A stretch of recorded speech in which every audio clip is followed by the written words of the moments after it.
But next thing you know, Brilliant. he kills an elk, and it's like mama looking at baby bird fly away. It's like, okay. You can only feel proud.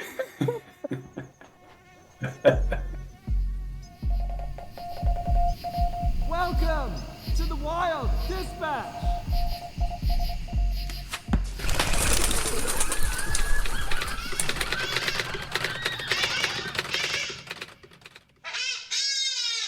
Hello and welcome to another episode of The Wild Dispatch.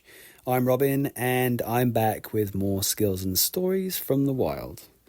And what a wild week it's been. Well, I guess a couple of weeks. Yeah, I've got to say it's been a good one. I don't know quite how I've managed to get it all in, but there's been all kinds of adventures. Fishing on rowboats in the Pacific, spearfishing on a couple of different days. Even snuck in some apple pressing to make something like 64 quarts of apple juice with a hand-powered press. So that was pretty tiring. In all this time, I probably should have been packing for a big trip coming up because I'm actually going to be jumping on a plane and heading back over to Colorado because it is the elk rut. And once again, I have very nicely been invited to head back over there and spend some time with Michael from the Hunting Stories podcast and some of his friends. So I'm very excited to do that. I'm not going to actually have a tag in my pocket this year, but I am there to help carry meat. But hopefully before that, I will do some calling as well. And who better to give me advice on the best way to manipulate steaming elk bulls than Jermaine Hodge, a world champion elk caller from Colorado.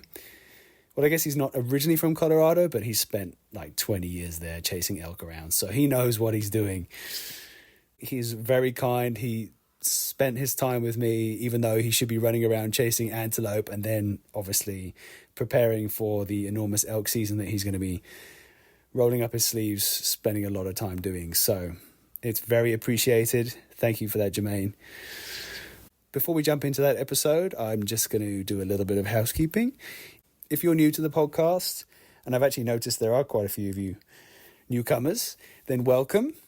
I hope you enjoy your stay. If you could give us a follow, then that would mean that you are always going to be up to date with every wild-based episode that's coming in every other week. I think I'm actually going to try and get in a bonus episode every month too, so that will be arriving soon. If you are a returning guest, then please, it would be fantastic if you can do all the things that people who like listening to podcasts do. Give us a follow, give us a subscribe as usual, but give us a good review and share with your friends as well. That would be fantastic. Okay, I think that's everything. Here's Jermaine.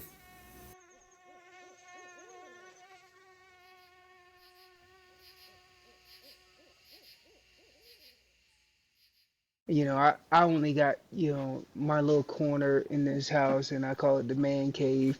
And I got everything from, like right now, I have my bows laid out, everything kind of laid out because tomorrow evening I leave for an antelope hunt. And this was like an unexpected hunt. And the only reason I really put in for this tag is because a good friend of mine that I've hunted for years, and he's, more of a brother than a friend, and he had the same amount of points, and we had a chance to get this tag together. And it's been a while since Yeah. I've hunted with him, like personally hunted with him. And so I said, well, let's put the tag in together. And he didn't draw the tag, and I drew the tag. So I'm like, dude, bummers, but at the same time, I'm stoked. And I'm like, so, right around, I guess, April, I got a new bow. And then it took a while because a lot of the parts that I was looking for to go on that bow were back ordered. So it took a while to get it all done. So at the beginning of June, and we'll be, dropping the video of this bow build. Man, I got this Darton ST sequel, and it's amazing.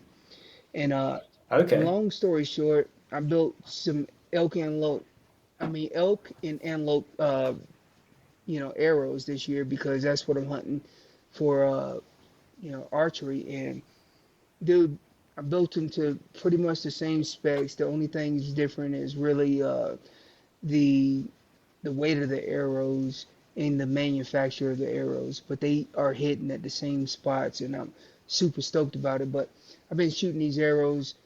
I I started challenging myself and said, here we go. You need to be taking these 70, 80, 90 to 100 yard shots, and I've been doing it, man. And I know all with the exception of one antelope that I've killed with archery equipment has been 40 and under. The rest of them have been way further than that. I could tell you that. But Yeah. if you're proficient at your equipment, you believe in your equipment, and you practice with your equipment, uh, and you feel like you can make an ethical shot, then man, by all means. But I've been practicing bombs every day, Yeah. and like this evening, I'm getting ready to go out, and I'm gonna set up about a 10-inch circle on my target, and I'm gonna challenge myself at 80, 90, and 100. And if I feel like I'm hitting, you know, 99% of the target, meaning like I might edge this, I feel confident at those shots. And but Yeah. once again, archery antelope, man. But I'm super excited, dude. I got stuff spread out. I'll show you the house afterwards. It's you know, without my wife blessing me on this, none of this stuff would be here. But we got some big bulls on the wall. Shoot, she's got some big bulls on the wall, so I don't think she's gonna have any complaint about me showing you the house. Um, but Yeah, that's there's awesome. some big stuff in here, and we love it, man. We do it every year. Today That's I so played cool. that reissue list today. It was like throwing craps, and I gave my money up, and I didn't have to give no money up, but in sense of craps, I gave my money up for nothing, uh, because I probably could have paid another hour of work doing something else that I need to do, but man, Yeah. it's tough. It's tough getting a tag nowadays. You got the entertainment from it though, right? Like that's also the Oh, value, I right? know. Playing the game. I know. I said today, my buddy Pat, good friend of mine, has been hunting with me for years, and he's been on a lot of videos that I do. But my buddy Pat, he said, "Dude, let me try for you. You try for the rest of your family." And I'm like, "All right, okay. You don't, he's fine with." And he's a school teacher, so he doesn't give a lot of time off. So if he had drawn like today, they had archery 76 tags and rifle 76 tags. And if you don't know anything about Colorado, 76 is like one of them like dream to go units. Like I've been Yeah. dreaming that from the end of season to the next season, and all of us trying to get all these tags. But I tell you, man, when they popped up, I was like, heck with it. We can win just as good as anybody else, but we got to play the game. Yeah, exactly. So we tried. Okay, We man. Well, struck out. yeah.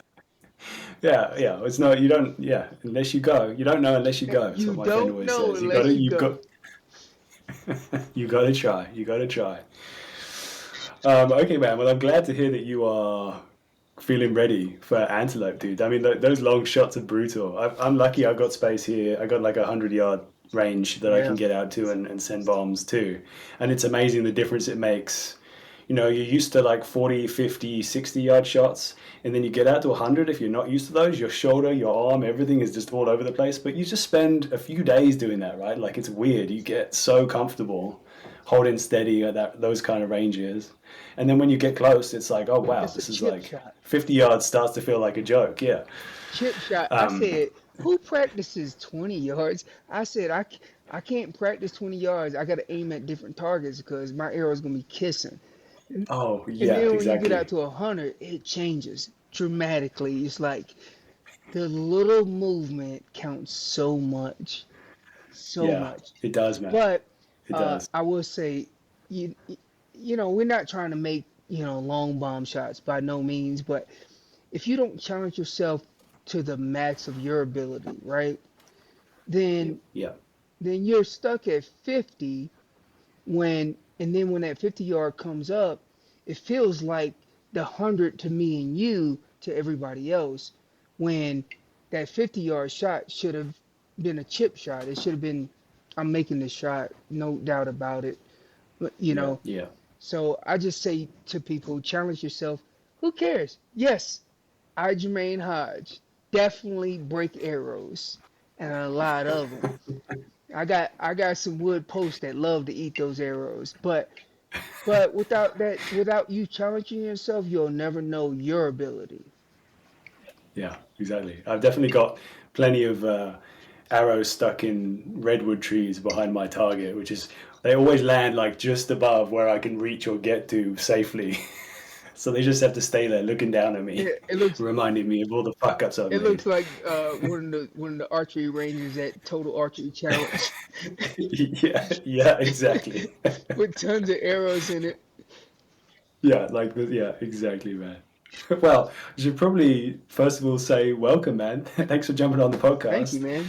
I'm yeah, super glad you managed to pull this together at the last second. This was all my fault, last minute, and you're a busy man always, but particularly right now, heading off to this antelope hunt. Yeah, So yeah, thanks for making it happen. absolutely, man. A bit of context. I realized I'm going to be going over to Colorado. Most likely, I think I may get one of those tags, but I don't think so. But Michael, as in I went last year and had a great time, and I spent a bit of time with him, and then also went off on my own and then made friends on the mountain as well. You know, as you do, it's like easy when you're at 11,000 You feet, talking about 7 miles back. from Hunt Stories podcast? Yeah, that's right, Okay. Michael from the Hunting Stories podcast. I did a really good hunt with him, and he had a lot of success. Actually got a moose that year, so that was fun. Yeah. But I obviously kind of fucked up too much because he invited me back this year. So I think it's going to be just me and him sometimes. And I want to make sure that I do the whole situation justice and don't make quite as many mistakes as I did last year, calling in elk. And hopefully, yeah, bring in a fatty for him. And then as I said before, he'll owe me. And then that'll be him in my pocket It'd for be all so time. huge. He will never let you Yeah, down. exactly. Yeah, exactly.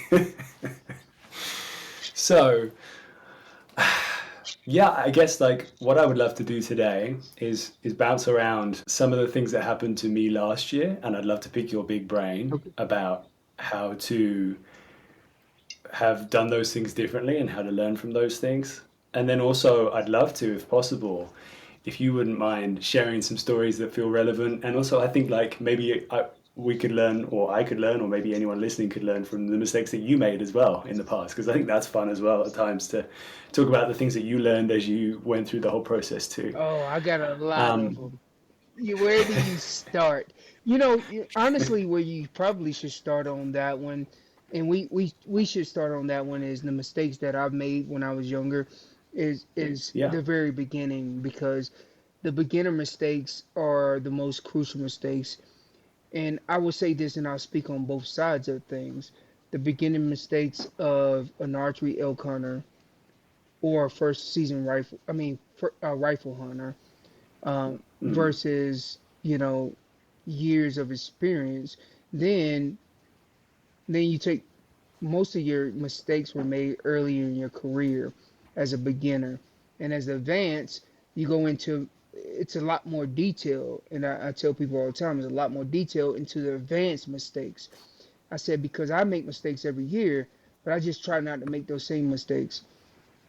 And then as the caller aspect of things, right? And as a caller, yeah, you know how to call, you know how to do a calf call, you know how to do a cow call, you know how to do a location bugle. Shoot, you even know how to do chuckles really well, right? And maybe you haven't gotten to that advanced stage of calling where some of these calls are hard to make, but nonetheless, the mistakes as a beginner versus an advanced caller is totally different, because hmm we just don't know the situation. Which brings us to your first question of situations and stuff that you've gotten into that I could possibly help out. Because at the very end of the day, this is it. Jermaine Hodge, I came into the Army in 2024. I came with something in mind, and it had nothing to do with elk hunting, but it led me here to Colorado. I'm originally from North Carolina. I've hunted whitetail with friends and stuff, but I haven't ventured out here, right? Where the mecca of the elk are. And Yeah. I tell you right now, hunting in California, that's one thing. But hunting here, totally different. Totally different. And it's amazing. And kind of brings me back to where we're talking about like the beginner mistakes of things. And Yeah. I was an athlete. I'm a Greco-Roman wrestler. I've been wrestling, since I was 12 years old, all the way to the point of me coming into the Army. And and then I got selected for the World Class Athlete Program, which is WCAP Army. And I've been blessed to be a part of that team for X amount of years. And um, while I was in WCAP, 2005 I came in WCAP, and then 2006 I missed a draw in 2005, and then 2006 I drew the tag. Now, remind you, I wasn't really crazy in 2005. I was more so getting settled in because I had moved, been moving, Hmm. and Yeah. kind of getting settled in, kind of enjoying life, and then like the beginning of 2006, reality hit. Like, oh man, these draws are about to come out. You're a big hunter, and you need to show yourself to some of your teammates that are big hunters. And I've never hunted elk. They've been hunting elk for years, and love them to death because they pointed me in the right direction, and I wasn't guided wrong by no means. Um, Everybody was out for themselves during camp, but they never really pointed me in the wrong direction. And lo and behold, in 2006, I was able to call in with a buddy of mine, call in a nice little raghorn bull and kill him. Nice. And in a tough unit, in a very tough unit. And Yeah. then 2007, I drew a good unit. And when in 2007, I said, well, I'm all in on this. And it was tough, man. I was doing the same things that I was doing the previous year, but only a little bit better, just a little bit better, Yeah. right? You put in the practice, but you didn't put in you put in 90, you didn't put the 100 in. And being in shape wasn't, a question, but my calling was a question. And I was just getting good enough to get it done the first year, and then I'm still on the just good enough the next squad, but my shape is good, and I'm going into next year in the same mentality, but it was harder, and it challenged me to start working on my calls. Okay. And then 2008, it got even more challenging. And then I said, if you really want to kill some of these big bulls, you need to devote yourself. After that season, I killed another bull in 2008. I said, you need to devote yourself. And I devoted to just practicing, practicing, practicing.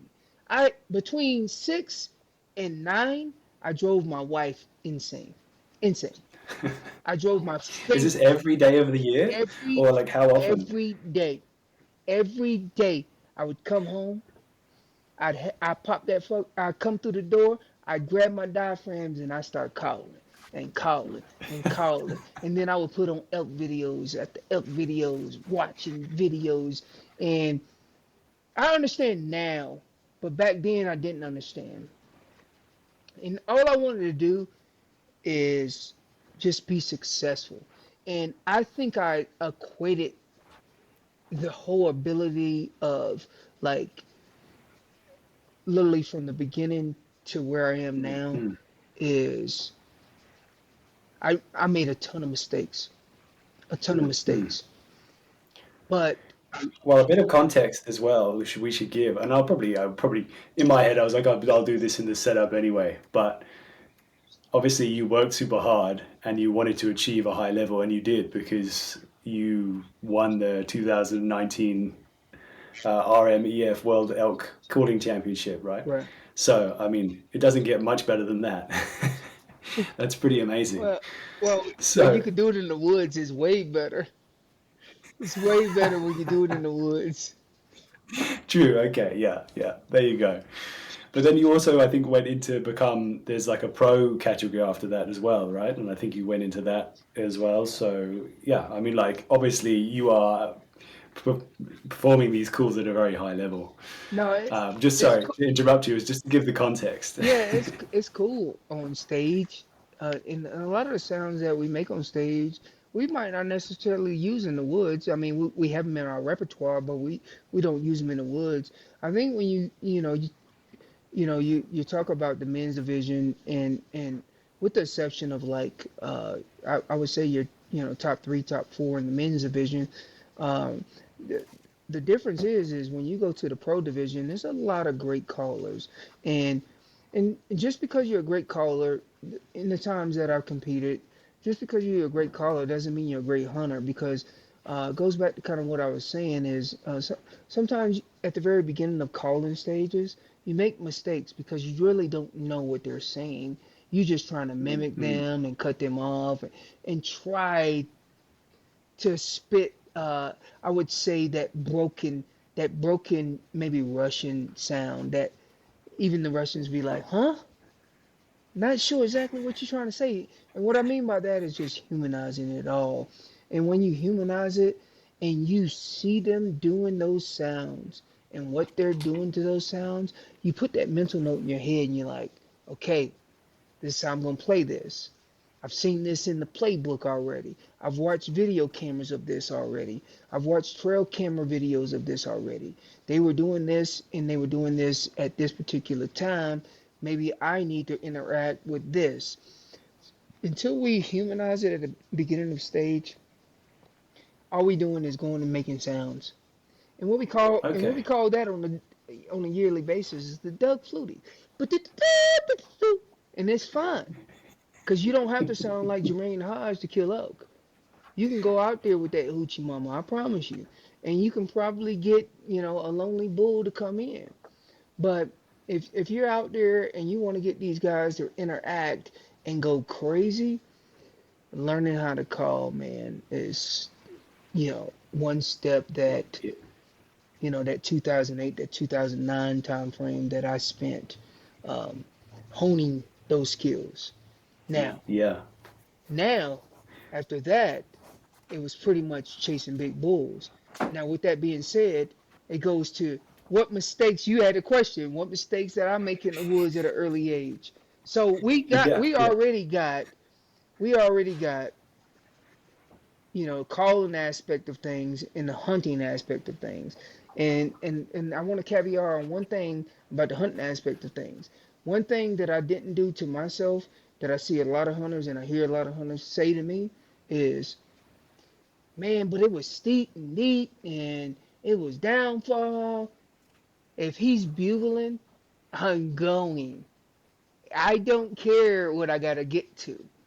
I will worry Yeah. about that later. Now, early in my career, I would have thought about it twice. Now I don't even think about it. I'm like, we will figure this out. Because what I'm doing to myself is awarding myself more opportunities. If you Mhm. think and say no, you ain't gonna go. Quote that out of the book. Yeah. If you Yeah. think and say no, you're not gonna go. I don't say Yeah. no to anything and I just go. And that has awarded me more opportunities. Now, with that comes, it comes failure too. It comes failure. That's exactly what I was going to ask you then. So I'm guessing you probably got some good stories of those moments where you're like, I'm not going to ask questions. I'm just going to go. Has that ever got you in trouble? I bet you've got a good Oh story with that man, about so that. let me tell you this story. This story, I'm not. If I'm lying, I'm dying. Listen, every story I tell you is true. It's I didn't make it up. It happened to me in the woods, and I remember this. It was 2007, and it brings me back to the beginning stages of things. Right, Yeah. 2007. I drew that primo tag that I told you about. Yeah, I was successful, and I had a lot more bigger bull encounters than the one I killed. But I was heading out of the woods about the same time as a muzzleloader was heading out of the woods. And I met him at the bottom of the hill. Kind of ran into each other. We seen our red lights. And I was speaking to him. I was like, yeah, I've been hunting this area back and forth. And I decided to come in here. And you guys were in here. I just dinked around. I caught a few bulls in, blah, blah, blah.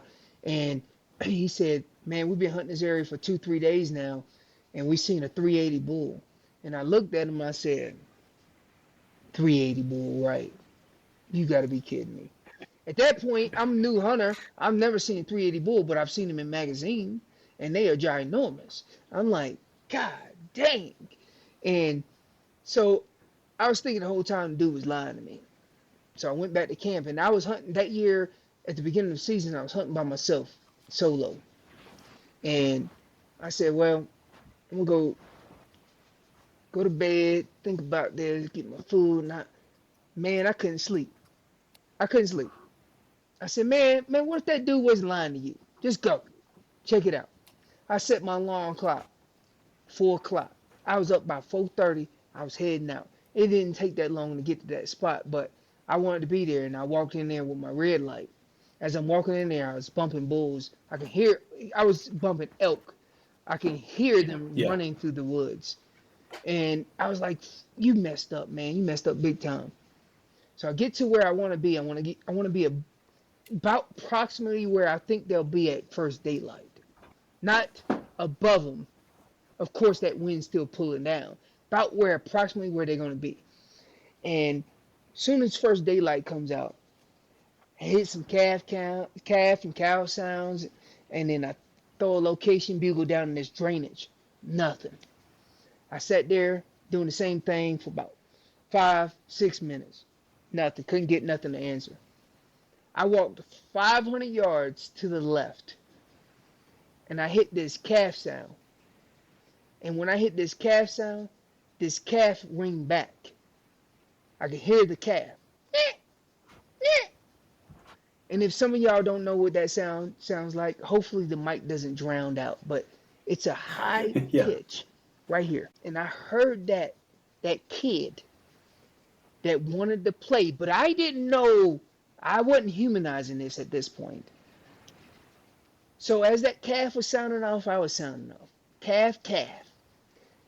And if you fast forward to what I know now, kids always love to play with kids. Doesn't matter, until they get to a certain age, and then they got to get in there, and then that's the bachelor herd, and that's something totally different. But kids always want to play with kids. And I hit that calf sound, and that calf started calling back, and then I didn't know what I know now. And calf comes up. I could hear them coming. They breaking trees. The calf comes running 10 yards in front of me. I am not at full draw. My bow is sitting in my hand. My release is on it, but I am not at full draw. And that calf is looking. And then another cow comes, and another cow comes. 3 cows and a calf, so he had 4 of them with him. And then lo and behold, behind him was this giant 7x7. He sweeped his head through the woods, and I was like, oh, this dude is giant. Now, let's rewind. I was a beginner hunter, not what I know now. Because when that calf sounded off at me, that bull erupted. I should have already knew, and I didn't. So the calf comes up, the cow comes up, another 2 cows come up, and pulling the rear is King Dingaling, and he is huge. And when that guy said he seen a 380 bull, I was staring at him at 10 yards. Not at full draw, not even ready, pants down, and I'm still pissing. So, long story short, I got no choice but to try to come to draw at 10 yards. Yeah. And now I got a pine tree to my left of my shoulder. My left shoulder is leaning on this pine tree. And I tried to cut him full draw, and the cows pegged me. They take off running. This dude turns and he's chasing them. He has no clue I'm there. And he gets stuck between two aspen trees. Boom! He's so wide and so tall, he can't go through these aspen trees. Now, I could have shot him at 40 yards, but I was like, woo! No one's going to believe this. And my jaw was dropped to the floor. I didn't even know to shoot. My long story short is this. Always know that in the heat of the rut, that if you call a calf in, who's gonna be following that calf is probably mama or big sister, you know. And Yeah, okay. they're gonna be following because no mom's gonna leave their kids. And then if they come, that means Big Daddy's pulling the rear, and you got to be ready, and you got to be at full draw for archery season. Of course, if that was rifle season, and I could have replayed that, I would have been already kind of ready and made the shot, and then the shot would have been way faster than some archery equipment slinging at them. But yeah. but also understand this, that I wasn't an expert caller. I was not. At that point, I was subpar. I was very subpar. I wasn't bugling through, my bugle tube with my reed. I was bugling with the Primos, latex that a lot of companies have out, like Phelps with the Easy Bugler. I was doing that, but I was also killing them with open reeds and diaphragms too. And some people have, a gag reflex where they can't use diaphragms, and Oh, really? and open reeds is where I was really like honing my skills until like that 2000, end of 2008 going into 2009, and then I just was driven into killing elk with reeds and perfecting my skills, man. So That sounds epic, man. I can only imagine how stunned you must have been with that like 7x7. I mean, what a story. Yeah. So I've got a story that I'm going to tell you a little bit later on, I think, where the first elk bull that I kind of saw, and it was, I mean, obviously not a 7x7, but by all means it was my 7x7. It was like a 5x6, I think, like a big thing. And I'd never seen, and I was definitely in a moment like where I was like dazed for a moment, where I was like, whoa, this thing is huge, like, and there's a bit of a you've got to like pull it together for a second there, rather than just staring with your mouth open, actually do something, yes, make some choices. yes, make some choices. That's the hard thing. So I guess like you already said there, like, be prepared.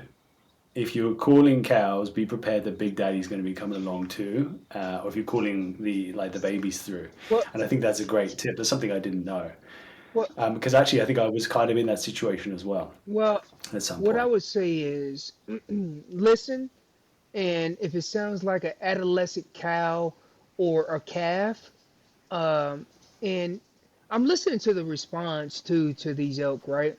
So these elk, and what they're responding to, because I try not to change what I'm gonna give them until I have to change, if that makes sense, right?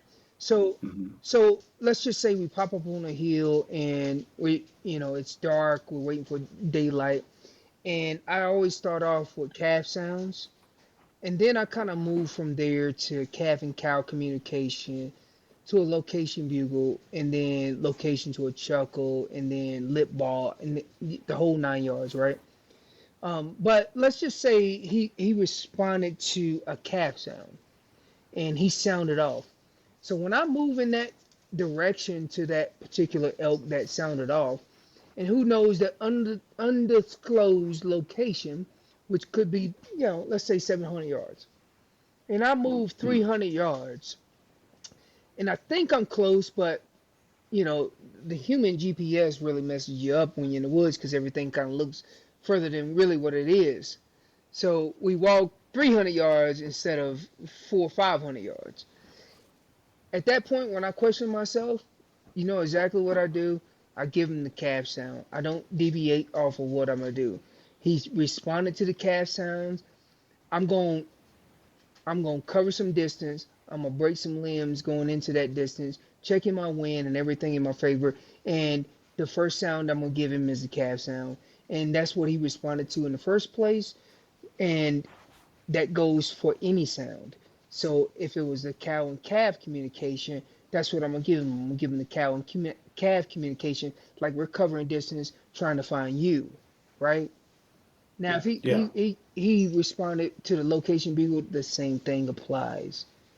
But the difference is when I'm moving in and I get closer to him on the location bugles, what I like to do is I hit like a contact bugle, where it's a growly bugle and it's not like, hey, where you at again?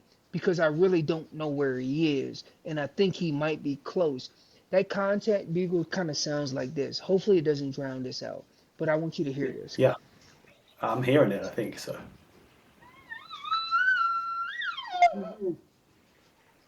And I'm just saying, hey, I've come a long ways, where you at? And Okay. if he doesn't respond to that contact bugle, which 90% of the bulls will respond to that, if they don't respond to that, then I go back to that location bugle. And that was the first sound that he responded to anyways. So I just don't start at the top. I work my way up until they Yeah. respond to something. And I made that mistake a lot early in my careers. I would just go out there and and I didn't know that that bull was only 100 yards away from me, baby.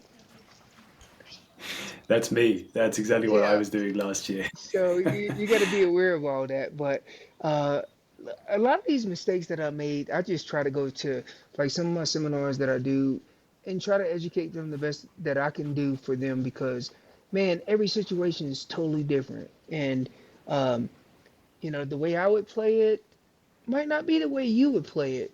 And who knows what's going to work out. At that point, it's a gamble. We don't understand it logically. We supposed to say it's supposed to work out. It's supposed to work out. Listen, Yeah, yeah. you walked into the casino. You didn't want to spend $1, then walk back out. But if you walk in the casino and you want to spend at least $1, then play the game. Play the game. And it's not checkers, it's chess. And you have to strategically say, I'm only spending $1. Maybe I need to go to the penny slots where I got 100 chances. And that's the Yeah, truth. yeah. So, with people that, going back to kind of what I was saying, people that want to be timid eats tags.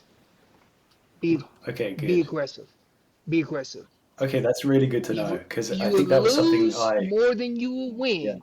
But when you yeah, win, you come back to camp with a hell of a story, or you come back to camp with some meat on your back. yeah. Okay, great. That was something I was definitely going to ask, which is like, what's like, how high are the stakes? You try something or you try a different cool or whatever, like, how bad can it go if it doesn't go right? But it sounds like if you don't try, then how are you going to know anyway? And then you're not going to learn. So back in the day, before we really started recording, we were laughing about something. Listen, I've always hit these guys up with guys that I used to, take out and help out, guide them in the best direction to, hey, this is where your hunting needs to go.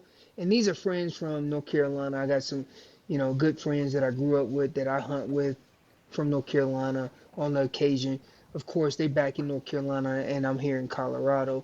And these are guys that I went to high school with and shoot, one of them introduced me to hunting, and long story short, and then I got some guys in PA, I mean, around the U.S. that I've hunted with.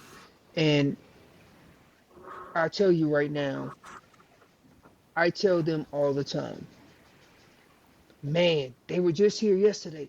What could be going on? Nope. Let's go over the next ridge. And then you go over the next ridge, and then you're like, they got to be over the next ridge. You really don't know unless you go. And then you go as far as you can possibly go in that hunting period and say, wow, maybe they bumped over. Or maybe that next ridge was where they were. Never tell yourself no. No, never, never. I never do that. If they bugling, I'm going. And I always tell myself to push myself a little harder because I thought they were there and they wasn't. And then I go, let me check over this ridge. Let me check in this whole basin. Before I leave, Yeah. I got to check this. And, man, that has led to my success year in and year out. I would say that's led to my success more than my calling ability. But let's go down another rabbit hole. This is another thing that I swear by for me, and everybody could, there's a lot of great callers out there. But I look at elk hunting as an EKG. You're probably scratching your head, just like I did right then. You're like, EKG? Well, on an EKG... Echocardiogram. Yeah. It could be a 3 lead. It could be a 15 lead. They could have all kinds of leads. No matter what, each of those lines that are bumping across that screen, and I know it looks like I'm going right to left because I was, but it usually reads left to right, and it bumps across the screen, right? Each of those rhythms need to be in play. And I mean that when it comes to elk hunting. It means your shooting ability. It means to be steady in the composure when stress levels get high. You need to be able to hike and bike and keep going and never say no at the very end. And at the very end of the day, your calling ability will separate you from everybody else. All right? You can even throw a fifth one in there. And the fifth one I would probably be leaning on how's your equipment set up.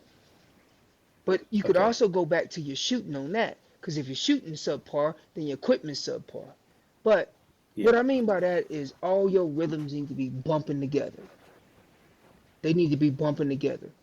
And then, at the very end of the day, 10%. They say 10% of the people go out and kill successfully every year, year in and year out. 10%. But those 10% are the ones doing everything that I'm talking about. Everything that I'm talking about. Yeah. Meaning e-scout, meaning everything possible. And then also those 10% might have a little luck with them. Because I'd rather be lucky than be out in all those conditions. I'd rather be lucky. But if I'm lucky and I never worked on those other things, and then you rinse and repeat the next year, and then you eat 2 tag sandwich, it's because you never worked on the other things and you were lucky. Man, I look at it way different than a lot of people, and I will tell you this. Hard work and making sure that you're better than your components. I mean, your competitors, and your competitors are the other elk hunters that are out there. Yeah. I think also it's like luck obviously is a big part of it, but I think it's one of those things where it's all wrapped up in people who are the most successful are also often the people who fail the most. Like they fail way more than people who are failures. Yes. And so it's like you've got to keep working, putting yourself out there and keep being in that situation to actually have more failures in a certain time period, and then it will work out, and then ultimately the end goal is achieved, right? I think that's humanize it like you said. Look at the corporate world, right? A lot of successful people that have a lot of money have failed and failed and failed and failed, but they kept putting themselves in a situation where they could land big, and they land big. I mean, it goes for well, I'm not preaching gambling, but it goes for gamblers, gamblers that gamble religiously for life, and they just keep putting themselves in a situation where they could hit big. And that's the same standpoint as I'm talking about and you're talking about, as I'm not going to say no to an opportunity. I'm just going to go and see how it works out. And if you get in there, you might have an opportunity. But 90% of the time they fail. Only 10% of the time they're successful. And I'd rather take that 10% out of 100 opportunities versus that person that only took the gamble once, but he had and he could have possibly had 99% of opportunities. So Yeah. take the odds in your own hunt, but standing back and saying enough is enough. You just got to know it and play it the way sometimes the way them elk are sounding. You got to know I can be aggressive, and then you got to know, hey, I need to stand my ground, kind of thing. And that's where a lot of new hunters make their mistake. I mean, Okay. Yeah. Okay. So it sounds like as well, I think wrapped up in this, you don't know unless you go, and you got to try, and you got to be able to fail to actually succeed kind of mentality. A big part of that, I'm assuming then part of your success is fitness. So then I guess the question is like, how important is fitness when trying to be a successful elk hunter in the mountains? I mean, you're obviously very fit and have come from like a culture of extreme fitness for, I guess, decades. right. And listen, I'm not pushing like fitness. I'm not pushing being the best caller in the woods. What I will tell you is this: go back. If my EKG lines read this and this one reads this and it reads the same, then I'm the best that I can be for the moment. But if your Yeah. EKG lines are above standard and all of them are above standard, then you're going to be above standard. So if yours are good, yours are good. But don't let one thing turn you away because you're not in shape. Yeah. Yeah. Because if you're not in shape, you know what you're going to tell yourself? I can't do that. I'm not Yeah. going down there. I'll never get out of there. So then it feeds off another line. It feeds off another line. And that's the truth. I'm just being truthful Yeah. to you, you know? Let me go back to like, you know, I took Michael out into a special unit that I kind of cut my teeth in. Michael from Hunt Stories podcast, um, Yeah. owner of Hunt Stories podcast, great dude. And I ran into him and did a podcast with him. And he told me, man, I ran into him next year at Western Hunt Fest. We were shooting, we were doing seminars, and I told him, I said, if you draw the tag, I'll go with you, man. So the next year, I don't know what was in his head, but he hit me up. He said, you remember when you told me if I draw that tag, you go with me? And I was like, yeah. And he said, I drew the tag. I said, it's on. Let's go. And lo and behold, I had to do, I was in the military at the time when I took him out. And lo and behold, I had to take a couple of days and go up to Pennsylvania and do some recon on some stuff that we were doing. And I sent my buddy Pat. I said, Pat, take him to the areas that I've showed you. I said, I'll be there. It'll be a couple of days. So season opens up on the 2nd. The 3rd, a couple of days go by. I land the night of the 3rd. So they went out like the morning. They did a little hunt on that night. And the morning of the 4th, I showed up. I already had a plan for us and everything.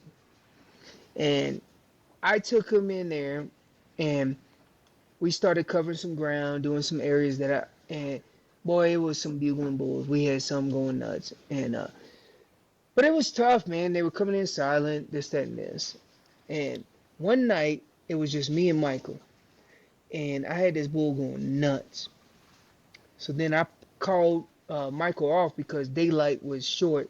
And I called Michael off and I said, let's go back. We'll come after him in the morning.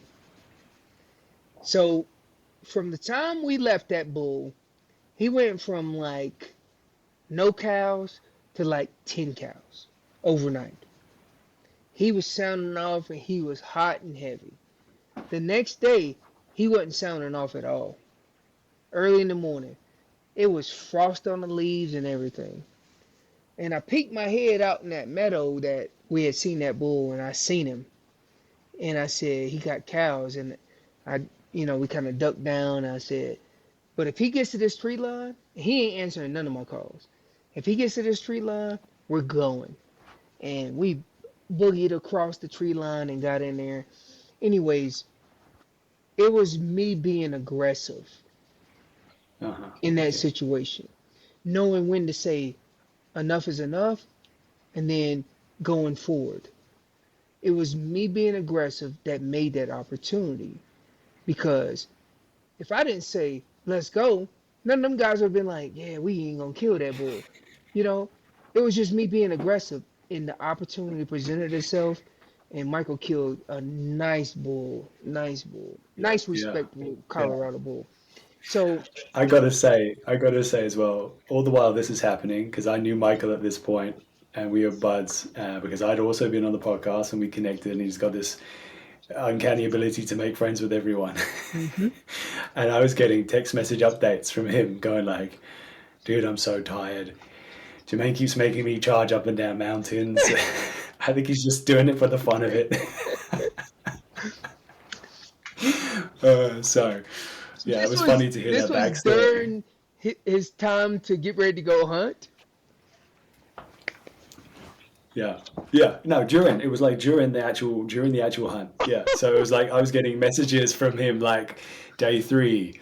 Oh, it's pretty hard work. Day 5. Like, I'm so tired. Like, it was good. I was sending him little pep talk messages, going like, just keep going, man. Just keep pushing. He probably didn't tell you that I didn't quit. I was like, going. Let's go. That's funny. Yeah, it's good. So, I guess something maybe now is a good time to jump into like Jermaine's diagnosis of my situations. Okay. I'll tell you a few things. I think you've already told me more than enough to explain why some of these things didn't work out. But I've got like 3 or 4 little situations that happened. And I guess to set things up in the first place, I had an amazing time over there, and I kind of had a whole variety of experiences with bulls, up into actually being full draw, 25 yards from a bull, staring me down, and it just something not quite working out at the end, and I'll get to that in a minute. And I'd love your analysis on that too. But yeah, I'm sure that there were many situations where I could have done things different, could have done things better, and I felt like I learned so much in that month there as well, right? Like there were, I'd say like the first example, and I'd love your advice on this as well, but the first time I had like a bull bugle back at me, we were in this long, I was kind of at the edge of this long valley, low top. It wasn't cliffed out, but it was like steep. And it felt like a great point to rip a bugle, because it's like high area that will get hit by the sound. So I ripped that bugle, and there was a sound from this elk far away, like way up the valley, in the trees, couldn't see him. And basically this was about 2 hours before dark, and he just kept bugling back. And this was the moment where I hadn't really bugled much. I'd just been doing cow calls, because everyone had always said to me, start with cow calls, see what goes on. And then I'd actually kind of, in the 3 days of driving over to Colorado, just been messing around with mouth calls. First time I'd ever called, was messing around and like kind of got the bugle in a place where I felt more comfortable. And my buddy who was with me was like, just rip a bugle, dude. Like, what you got to lose? You know, I think I was timid at that point before. So I just ripped one and then got this response. And then just threw the kitchen sink at him, was like bugling, chuckling, just throwing everything. And he just got really worked up. He got super worked up and was coming, and it was clear. It was like, he's coming down the valley. Like, he's coming all the way. And this was like, I'd say a mile away at least. Getting closer, getting closer, getting closer. Late in the evening? This was it started off about 2 hours before dark, and then I'd say it just progressed, you know? How far was probably he away? A mile at least. Oh, wow. I'd say. But he came a long way. And he came a long ways as you're working him. And and how much ground did he cover though in that long ways before we say an hour before daylight? I mean for dark. I think the first half an hour he didn't move, and then he moved, and he moved fast, And he moved is what I'd fast. say.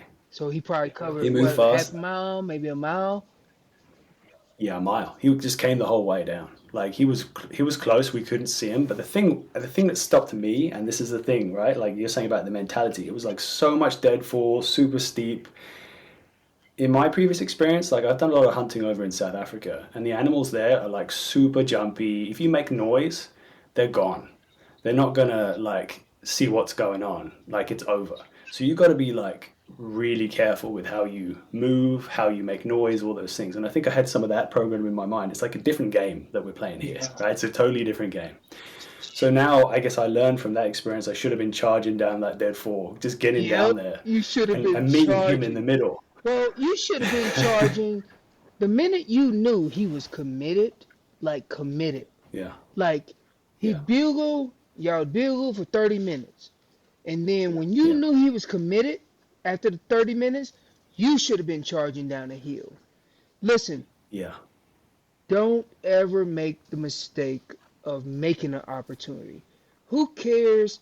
Like, okay, we do care if it's a straight drop off and I got to work my way over an hour just to get to him. Yes, we do care about that.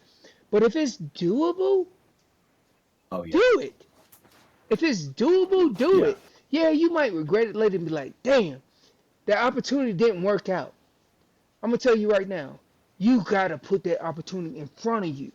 In front of you.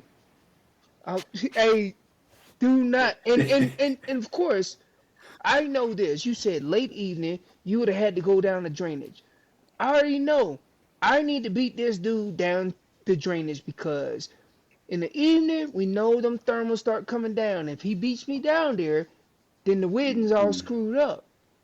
But if yeah, I right. know that in my head, I'm gonna push even harder to get down there faster than he is. Now we can't move as fast as those four-legged creatures, but I'm telling you, you gotta charge and you gotta say, heck with it. Let's go. Okay. Yeah. So I think I was definitely intimidated by the deadfall and the steepness of everything. But like you say, if I knew now what then, I would have gone down there, and I think it would have been a different situation. You know, I maybe would have had to have learned another lesson, but at least there would have been at like the next phase. Yeah, So but you that was know the what? thing. Your next lesson would have been, dude, I had him at 25 yards and no shot, or something crazy. You seen Yeah. him, you seen him. Yeah. When you don't get to see Yeah. him and you just hear him, Yeah. that's yeah, that's like beginning stages of marriage.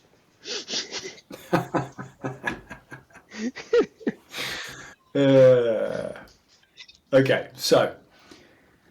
Okay, good. That's good to know. So the next one, I called this one spoiled for choice. I was in a situation in a slightly different area. I basically had climbed up a valley. It was like maybe one or two drainages across. And I climbed all the way up, even further up this drainage. And I got to this like little flat area. Not flat, but like an area that I hadn't got to before. A bench. And I was excited about it. And at that moment, I was with a couple of buddies. And it was about 1 or 2 o'clock in the afternoon. It was like middle of the day. It was like the hottest time. And then these two elk started bugling at each other from like, one was higher up in the valley and one was kind of not that far away from us, maybe 400 yards max, 300 yards max. And the wind was blowing, say I'm looking south and the valley's running east-west, okay? And I'm trying to like describe this in a way that's super clear. I'm looking at the closest bull, all right?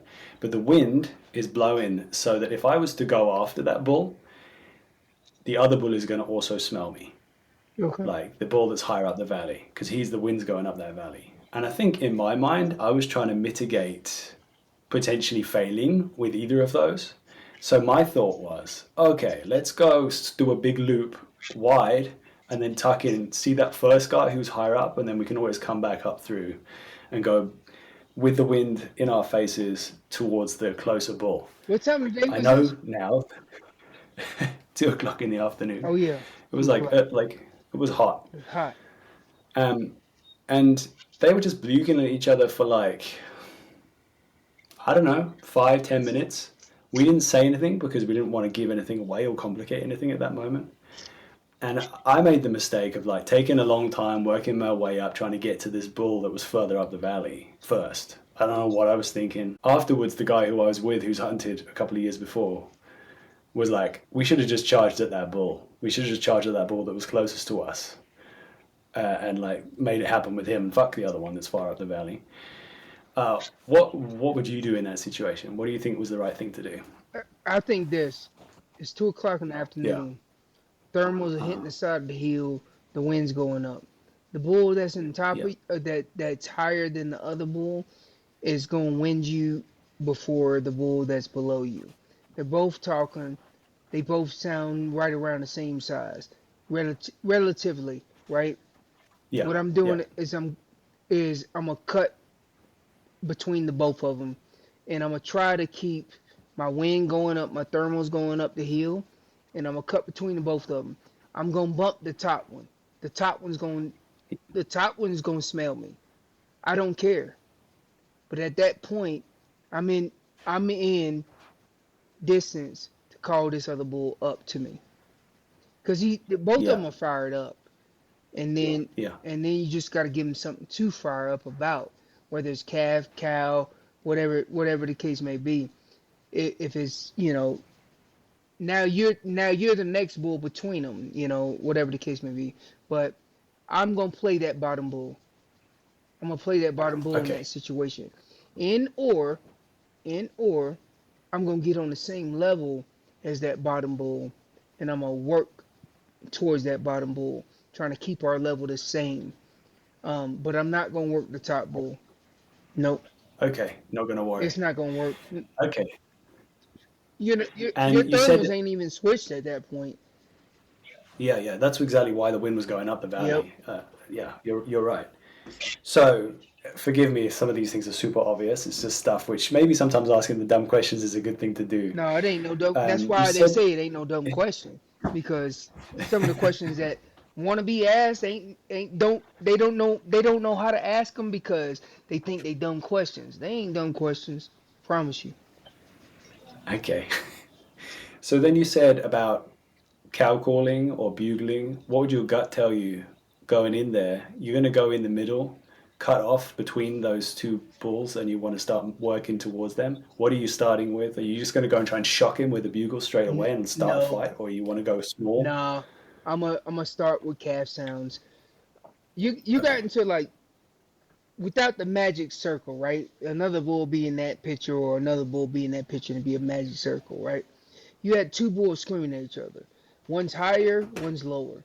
The one that has the one that's higher has the advantage on the one that's lower. So if he came down and wanted to compete with the one that's lower, he has the advantage. It's called gravity, and he will beat that joker to smithereens. But if they get on the same level, it's a different play. But the one that is higher always has the advantage. That's why I say this. When I go into a situation like that, I usually start off with calf sounds, cow sounds, and maybe that's enough to pull him closer, because I'm between him and what he last heard. What he last heard was this bull screaming at him up the hill. And if that's enough, I'm going to stay with it. If it's not enough, I'm going to introduce a new kid to the block. He knows that dude up the hill, and he can hear his voice, and he remembered it. But I'm going to introduce a new kid that snuck in between both of them, and I might do a location bugle, and I might be courting to the cows that he might have heard before while I was making cow and calf sounds, and that might be enough to set him off to come in. But I'm always going to start off with my calf sounds, and I'm going to work my way up.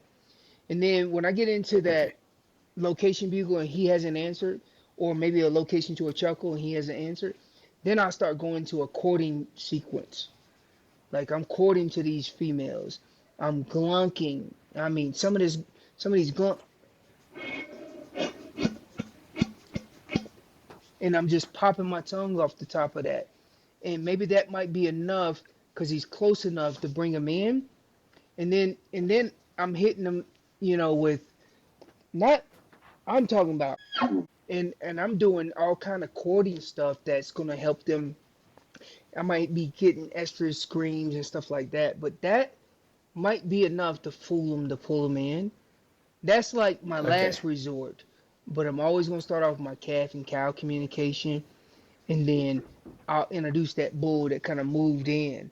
You have to paint this in your head as a picture, and Yes. and when you start humanizing it, man, your plays will be different, way different.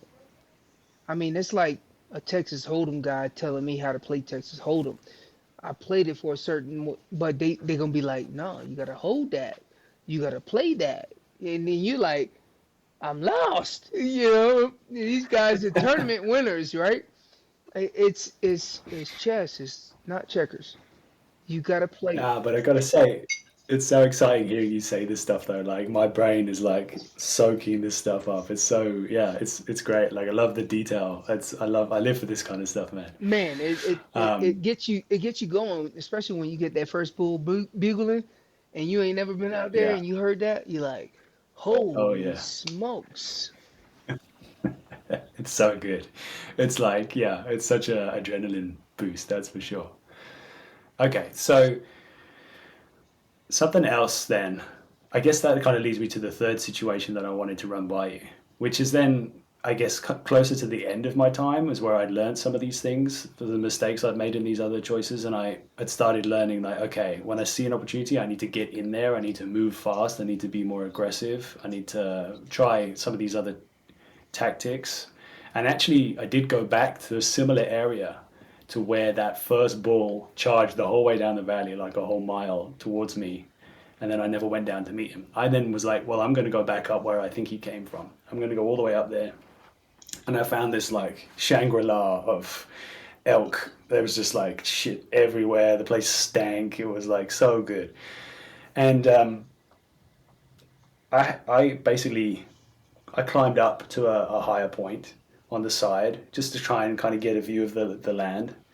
And I let a bugle rip, and instantly it was just like bam, straight back at me. And it wasn't even like a long drawn out conversation. It was like bugle, location, bugle, back and forth a little bit. Then I started getting a bit more aggressive, like more deep and like angry. I was trying to visualize the conversation, and then was cutting him off, and he just like started charging down the hill. And as soon as he was moving, I like ran down that hill. I was like running, smashing branches, just being as loud and everything as I could. I got down there.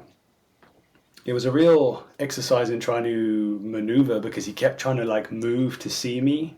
And then it would be like, no, that's not going to be optimal for me. I'm not going to get a good shot from that point. So I was kind of like adjusting and trying to always be in a good place to mean that like if we did meet, it's like I'm actually going to be able to get a shot here. So what I did is there was like a little ridge. Say you come down to like the middle of this valley. It's like rivers, it's swampy, but it's in the forest. And then there's this kind of natural bump. I don't know what it is, like a little rocky Hmm. ridge. And I used that to my advantage basically, so that he would have to come over that and come into that space so that it would give me like a closer shot rather than being able to see far, right? He couldn't see very far at that point. That was my thinking anyway. So at that point, I kind of made a decision about where I thought he was going to come from.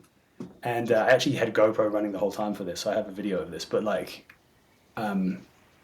just before I turned, like, I don't think this was caught on the GoPro, but like I had also for a while not known. A few times I'd charged down and there'd just been other hunters. Because I don't know, I can't really tell the difference. I'm not experienced enough. So I make the move and then I'm like, oh, hi. You have like an awkward conversation with a couple of dudes in camo. So I've always got that thing in my head, like, oh, is this the real deal? But there was this moment where I looked in this like I'd moved in, I was real close, and I just saw this huge tree, like shaking, like something was making sweet rough love to it. Like no human could move a tree like that. That was the moment where I was like, oh shit, this is getting real. Like that is not far away. So I carried on, and I was, yeah, bugling and chuckling, and basically it kind of went quiet for a second, but I shut up like once at a certain point. I can't remember where it was. Forgive me, my memory's not that good. But there was just this amazing moment where this guy, I just saw these huge antlers just cruising in, like couldn't see any of the body or the head. I just saw these antlers cruise in, and I was full draw by this point. I was ready. Like everything was perfect. Like thankfully that's the thing in South Africa. I've had a lot of experience like stalking, knowing you've got to be full draw at the right moment, otherwise you're completely fucked. So I was ready to take the shot. What I didn't do was I didn't make a noise to stop him. I kind of just was so in awe of this huge creature. His antlers are like, what, more than 10 feet high. And so he stopped and he looked at me 24 yards, 25 yards. And it was just that moment where there's like a tree just over his vitals. But, you know, like, I don't know, 8 inches across tree. And I think at that moment I was waiting for him to move forwards more or do something. And so we were both just like staring at each other completely still for, I don't know, felt like an eternity. I could probably tell you the exact number if I looked at the video again.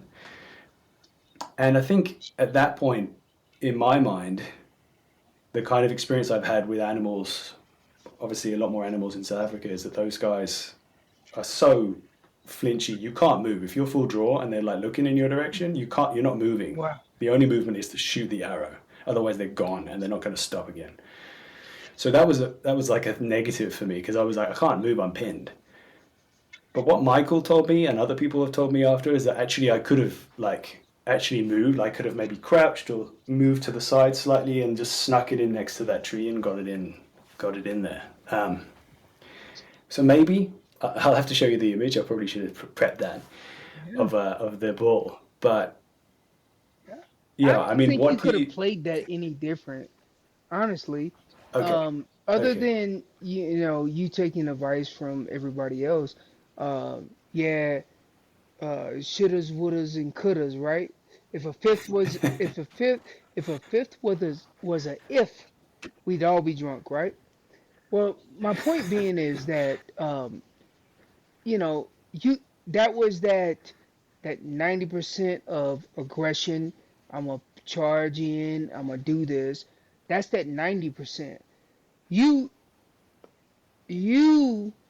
felt the 10%, which was really the failure of everything, right? It's okay. Mm-hmm. But 90% of the time that I charge in and 10% of the chances that I fail lead up to more success than somebody that says 10% I charge in and 90% I lay back. My odds are better than yours. I think you played everything to the best of your ability. A lot of people ask me those questions year in and year out, and I'll tell you right now, dude, being aggressive has led to more my success than being laid back. When I'm laid back, I don't feel like I have that opportunity, because maybe and if and could have and would have charged a little closer, then maybe I'll be drunk. That's the truth, man. Yeah, for sure. That's the truth. Okay, good.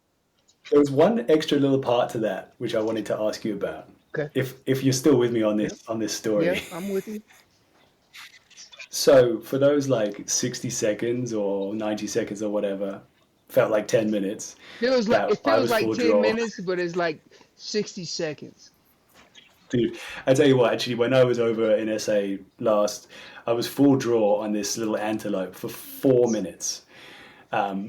Holding, and the thing had me pegged at like 25 yards, and I had to hold it for that long, and I couldn't move a muscle for all that time. And like the guy next to me was like, if you move, he's gonna run. Like if you move, and I'm like, this is so painful. I had to like give myself a big talk, like just be like, time to put your big boy pants on now. You ain't lying. It just like takes one step, and I managed to make that shot, but like, that was painful. Anyway, I digress. So what I was going to say is, with the elk kind of scurried off. He like ran off, but not like in a really scared way. He didn't know what I was. I didn't move until I actually didn't even let down until he was out of sight. So he knew something was up, but he didn't be like, oh fuck, that's scary, terrifying, right? So my feeling at that point was like, he's not gone. He's around. He just didn't like what he saw. So the wind was kind of getting a little bit sketchy at that point. It's like one of those annoying moments when the wind is kind of a little bit swirly. So my choice at that point was like, I'm just going to go back down 150, 200 yards to like the river where there's more consistent wind, and that, like, you know, the stream is bringing the wind more gradually, and I'm just going to go chill for like, I don't know how it was, 45 minutes, an hour. I just like waited because I wanted everything to relax for a while. I took a little nap. Yeah, like, and then when I came back, I moved my way through there again, and there was no bugling anymore. He was not hot. He was not giving it. And I kind of, after a while, came to the conclusion that this guy is gone. You know, he ran, maybe he just ran further. The only thing was I heard one or two branches break. And at that point, I was like, oh, maybe he's around. But then I thought it could have just been a branch falling or something, because it was very small. Anyway, I move up to like, and I've moved my way through the area a little bit because I'm like, I'm just going to go slowly, check it out. But he busted me. I took a step across and suddenly it was like, caught my pants down He was there. in the He was there open. and not making any noise. He's looking at me 65, 70 yards away, Yeah. not making any noise. At that point, he sees me and then he runs. Yeah, he's gone. So What do you think in that situation after like the first moment of him running, like trotting off? What would have been the best way to play that? I would have backed it up. Okay, you kind of left him alone, and he was, what it sounds like from the very beginning is that he was pretty much in his bedding area, and that's where he was going to stay for the day. Um, and Okay. then he got up a little bit here and there, and this is that transition moment where, remember, at the very beginning of the hunt, it was like 2 o'clock, right? Yeah. Actually, this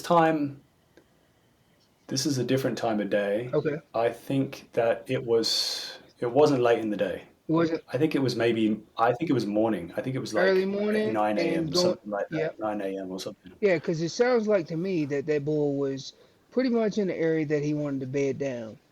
And you was just antagonizing him, and then you backed off, blah blah blah, and then you moved in basically to where you thought he might have been. Honestly, I would have moved a little further, Okay. and I would have played this a little slower. Yeah, Okay. Jermaine Hodge, slow. It just doesn't rhyme.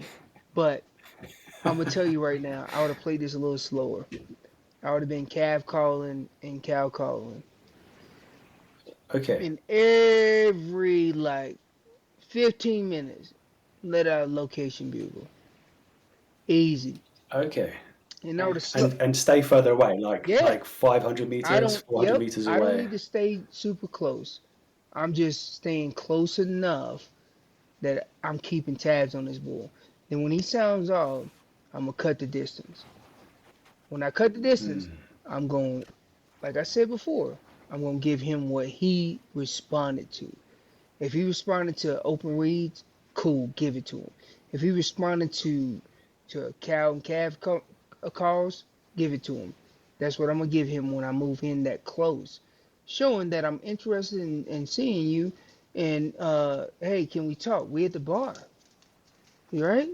Yeah. We at Yeah. the bar, Okay. and I got some ladies for you. Come on over. And the doctor said you can't have them because the carbon's gonna hit you. It's a game, man. It really is. And at the very end of the day, we make so many little mistakes. It equals out to a big mistake because at the very end of season, you're like, holy smokies, I ain't filled my tag. So, but every year that you spend out there is more knowledge. Like I try to tell people all the Yeah. time, man, even if it ain't my hunt, I try to go. I try to go. If Okay. I got the time, I try to go. And I try to go to advance my skills. You know, Yeah. it's just like any profession in the real world. Like I want to advance my skills. I want to know more than the next person. Same thing. Trying to I'm trying to know more than the next person. Yeah, I mean that makes sense, right? Like every different situation, it's always like you're never going to know everything. All right. So learning every time, Yes. that makes complete sense, man. Yeah. Okay, well, thank you. That was super helpful. Yeah. Yeah. I mean, stay on it and stay aggressive. That's it. We covered a lot already I know. today. Thank you, man. It's like so good to have all this info. I mean, like I'm spoiled rotten, that's for sure. I know. I know something I want to touch on, and maybe it'll help you lead into your next question. But something Okay. that I touch on that I proud about, every year is, usually I'm taking care of the honeydew list and making sure that everything possibly, if it can go wrong, I'm checking it and I'm going back over it every day. I'm cutting the lawn. I'm making sure that my wife ain't got to take care of stuff when I'm gone. And if it's that bad, then we probably need to hire somebody to come in and fix something because me coming off the mountain is not a question. If it's that bad and I got to come off the mountain, it's serious and life threatening stuff. And when I'm up there, I'm devoted to it. And I do my due diligence and I make sure that all my stuff is taken care of.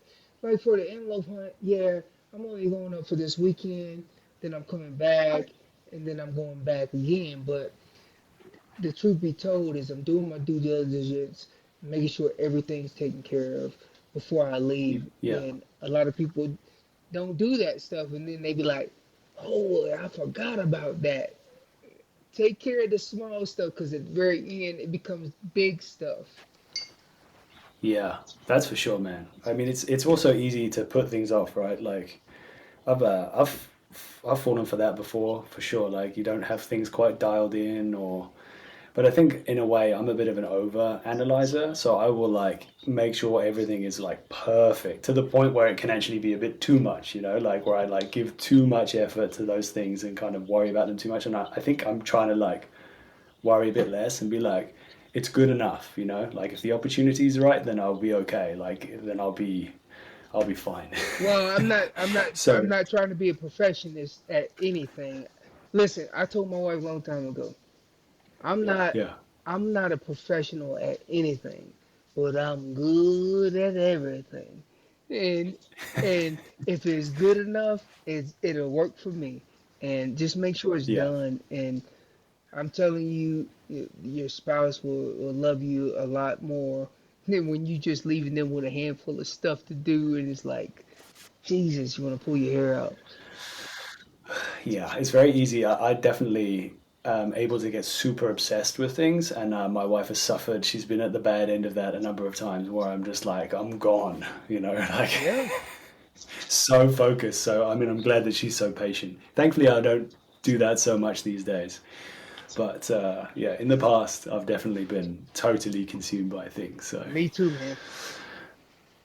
yeah, you got. I mean, sometimes you've got to focus like that, right, in order to get to the level that you want to get to. Right. But it's tough. It has its consequences, that's for sure. You ain't lying.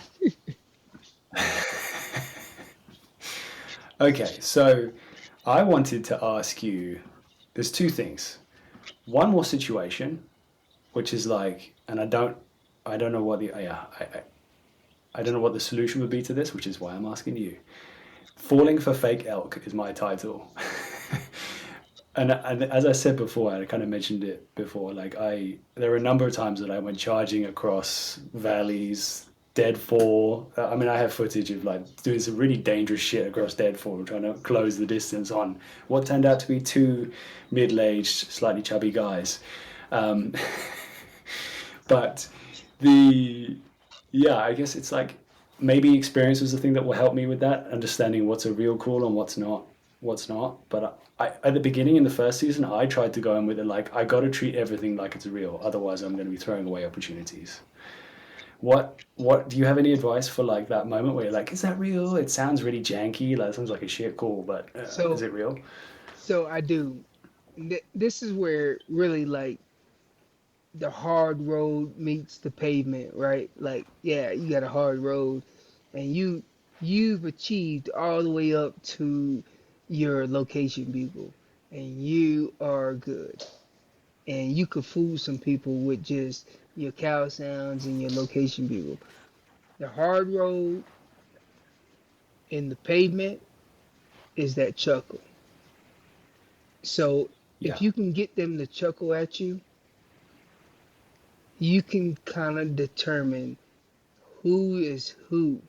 Because between the cow calls and the location bugle, there's a lot of people that are good. Let's just put this in perspective of like the whole world, right?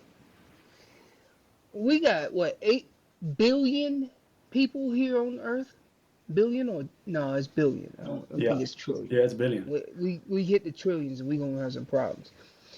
Yeah. Uh, we got 8 billion people on Earth, and 6 billion of them can cow call and can location bugle. Then you only have 2 billion, and we're talking about massive amount of numbers, which in the elk woods would not even equate. But my point being is, you could distinguish a lot of them from their chuckles. Now, don't get me wrong, I've been fooled. I've been fooled by crazy looking elk. For example, I'll give you a story. Yeah. Calling this bull in, calling in the morning with my wife. My wife has a tag. And we got 3 bulls that answer. One behind us, one to the left, one to the right. And I dived, after daylight, I realized that bull to my left is a human. He's doing everything that humans would do. And I said, he's a human. So I started running towards the elk that was in front of us. I said, we're going to charge down. We're going to get before this guy that gets up here. And before I can even really get to where I wanted to get, that human that I thought was human was covering so much ground. I was like, ain't no way that Joker's covering that much ground. He's freaking sprinting over deadwood. I said, no way. Ended up, I looked between these trees. We were in the island of trees in this meadow. I looked between the trees, underneath the trees, and I realized, dude, that's an elk. And my wife had warned me way ahead of time. Long story short, this bull comes in at 25 yards. No, we didn't make a lethal shot. No, we didn't even we made a shot, but we missed. But my story being is that every elk sounds totally different. And sometimes when you don't know, you gotta go. And the only time when I really get food is when they don't chuckle. For me, when they don't chuckle and they have a good cow call, good cow sound, and a good location bugle, I get a little food on that. But what separates them is the more advanced calls. So I call in a lot of hunters every year, but they are like mediocre callers, right? Or they can go up to a location bugle, and then right when they get ready to make advanced sounds is when I pick them out. And I'm like, yep, a hunter. But you don't know, you really don't know sometimes. And that story I told y'all, I was even fooled. And I've been fooled by hunters in the past. Not a lot, but I've been fooled by hunters in the past. They just don't go past calf, cow, and location bugle. But if they go into advanced calls, I got them. I can peg them. I can peg them apart. And usually, like a novice hunter will try to mimic what they're trying to say, and then they do it all wrong. So, Okay. if that kind of gives you That's an insight of I've been fooled too. Even the best have been fooled. Unless you're on private land and you know no one's there. Okay, yeah, that's right. So I'm going to interpret. I'm going to take a little bit of a compliment to myself that a number of times I've gone charging across, bugling, breaking sticks, and chuckling and going to people. I mean, this is my first year, so I didn't have too much expectation. But the look of dejection and disappointment on people's faces when I show up, like, dude, I really thought that you were the real thing, man. Like, Yo, that's a compliment to yourself. That's a compliment to yourself. That's yeah, great. I have no idea how much experience or skill they've got, and I could have been fooled by anyone, but That's funny. yeah, that was funny. Okay, so I guess could we get a little bit more into, and by all means, any moment where you feel like there's a story that explains this or does a good job of this, please jump in because I love hearing your stories. You're a great storyteller. I want to get a little bit more into calling tips, like the nitty gritty of that stuff. Okay. I mean, I love trying things out, and I've got to the point where I'm not afraid to try things. And it's like I'm a like basic, and then maybe dare I like try like basic plus, maybe just like a nudge further. Like I'm kind of like doing a little bit of chuckling and things like that. I would love to if you could just like break down a few things about calling that would be super. It would be super helpful to me. So I've got like a few questions here, which are like first things, initial things, like. I think you've already answered this, but like, is it ever hard to decide between cow and bull calls as the right option? Like, Well, break down. what are the factors? I, Yeah. well, I will break down the month of September and October. Let me break this down for Okay. you and what I'm envisioning in my head after being after Yeah. these elk for X amount of years that I've been doing it. Almost 20 years. 2026 will be 20 years that I've been chasing Wow. elk, successful year in and year out. But I'll tell you is that I never approach a situation without starting at the bottom and then working my way up. The only way that Okay. I do that is that I was in that situation and I escalated from, zero level to 10 level, meaning lip balls and go carry on. When I approach a situation and I'm doing a calling sequence, I start off with calf sounds.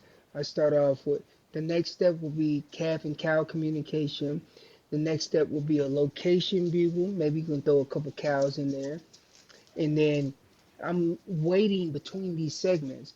And then I'm going location to a chuckle. And then I go into lip ball. That's my last resort before I move, right?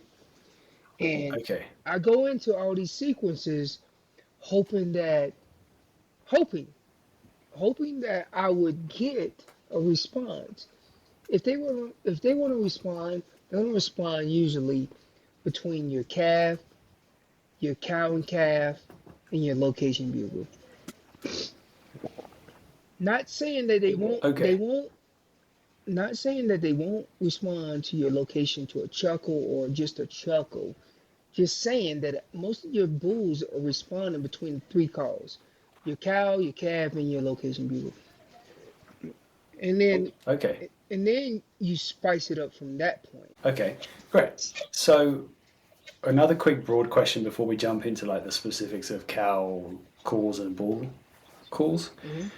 Is there like, I mean, obviously there's always everyone's got an opinion or a brand that they like to go with. I guess what's your favorite tube that you use? And are there different tubes that are better for different situations or different environments? Or does it not really matter? Really matter? At the moment, I've got like one of those aluminum big old Phelps tubes that's really loud. Oh, it's super loud. I Um, like that. I like that yeah. too.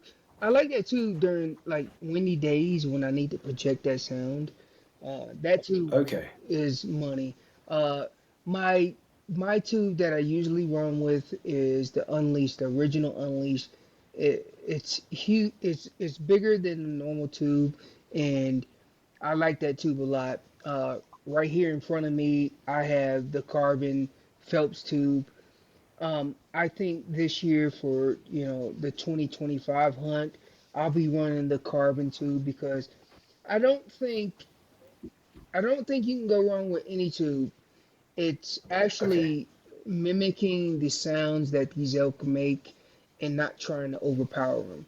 Some of the tubes on the market, Unleashed being one of them, and I love it to death because it just has a deep, raspy, nasty tone at the end of it, a lot of back pressure on it. But sometimes you don't need to be the bigger bull. You just need to be Yes. the challenger of the day, and you don't want to sound overpowering. And I just try to mimic everything to the best of my ability and not overpower that particular elk that you're trying to call in. Um, the carbon tube, I mean, this thing sounds amazing. Here's a sample of this tube. If it don't blow Okay. out the mic, and to me, it's just perfect. It don't get crazy with it, and you don't have to get crazy with it. But sometimes when you got those big mature bulls, you gotta get crazy with it. So um, the Okay. Unleash, and for me this year, the Unleash and the Carbon Tube. Carbon Tube I'll probably be using the most, and then the Unleash, of course, I can get nasty with the Unleash because it has a lot of back pressure and a lot of thump at the end. Okay, that's great to know. So I guess what I'm taking from that is that I was actually going too big, too upscaling too fast, and going like because I've got a tube that's capable of being really big Hmm. and like sounding like a big, powerful bull. I was probably scaring away a few bulls, is what I'm Yep. guessing, because you sound like a monster. And it was only the few bulls that were like up for the fight that would really actually have come in, and then I had contact. So actually trying to be more wimpy is a good thing. Yeah, It I'm, sounds I'm, like. yeah, I'm the new kid on the block. I just got to this high school, and I'm trying to figure out my new clique. And you introduce a new bull to a school of kids that's already been established. They've been there for, let's just say a half of a year, because if you start totaling out April, May, June, July, yeah, they've been hanging out with each other for a good little grip. And now a new kid just moved into a school. His parents had to relocate, so he had to move high schools, right? And he Yeah. shows up, and you throw out your ringtone, and and you're letting them know, hey, there's a new kid on the block. Again, you don't have to sound like Jermaine Hodge. You just sound like a wimpy old bull. And you know what happens? 90% of the time, you'll get a response being like, I'm over here. Who the hell are you? Who the hell are Yeah. you? Yeah. Okay. And when you get that response, you move in, you cut the distance, and you give them the same response. Man, I came over here to play with you. Man, I'm just seeing who the click is, dude. When people start humanizing this stuff, Yeah. elk hunting, it won't become a challenge anymore. It become, unless evolution always sets in and they become smarter, right? But Yeah. But Yeah. when Yeah. we a lot more people be killing 400 class bulls and be able to kill some of these bigger bulls, these herd bulls, because they figured it out and they humanized it. So it's just a new kid coming in, and I'm saying, who the hell are you? And you don't have to sound like Jermaine Hodge. Really, you don't. Yeah. You just have to sound a new Just yeah. kid to Okay. the block, get them to sound off, and you can move in. You can kill them with other sounds. But going back out there, man, dude, just humanize all this. Okay. Okay. So I'll move through these like rapid style. Well, not rapid style, but let's see how we go. So bugling and chuckling, we've kind of covered some of that stuff already, and I think I'm feeling pretty comfortable with those elements. Something that I'm curious about is like lip balling, and the more nuanced tricks that you're talking about. I'd love to hear maybe what they are, like whatever ones you can think of, or like the tricks that you pull out Okay. and how they're relevant and useful. Does that sound good? So yeah, absolutely. I'll start off with the chuckles. So Okay. everything derives off of a cow sound. Don't let anybody Yeah. tell you anything else. Everything derives off a cow sound, and that cow sound sounds like this.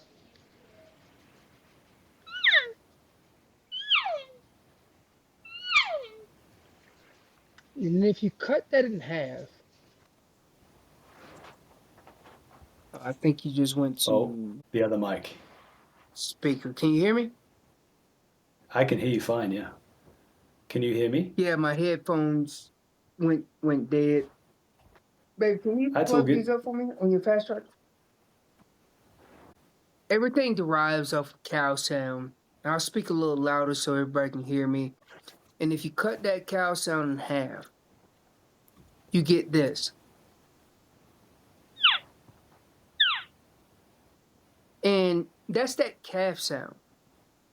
Now, if you do that calf sound and push a little bit more air across it, meaning I'm keeping my tongue on that latex a little tighter, and then I'm going to drop my tongue off that latex. And we're talking about chuckles now, just so you guys are, following. And I'm dropping my tongue off faster as I do that calf sound. That calf sound sounds like this.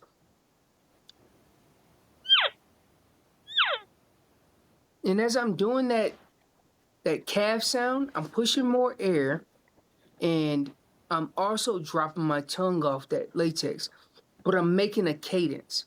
Now, when I make that cadence is a left, right, left, right. And if I can do this correctly, then I'm making that chuckle sound, because all it is a cadence sound. Because you listen to them like pop, pop, pop, pop, pop, pop, pop, pop, pop, pop, pop. And they kind of dive off at the end or drop off at the end. And Yeah. all I'm trying to do is left, right, left, right, left, right, left, right. And I'm making that cow sound, but I'm pushing more air across that latex.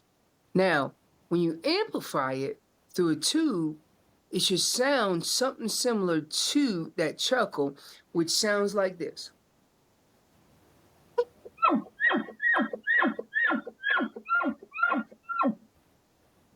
And you heard that left, right, left, right, left, right cadence. And that's that calf sound with more air across the diaphragm popped off. Now, you go into a little bit more advanced calls. We're talking about location to the chuckle. I try to fade my chuckle into my location bugle. But once again, all calls derive off of elk call. And all I'm trying to do is extend that cow sound. Expand it as far as you can.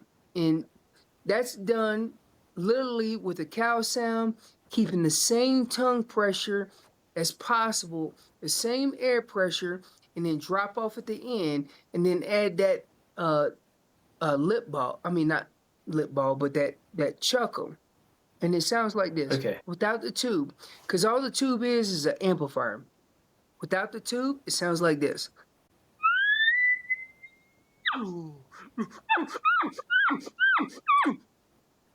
And it sounds weird without something amplifying Yeah. it.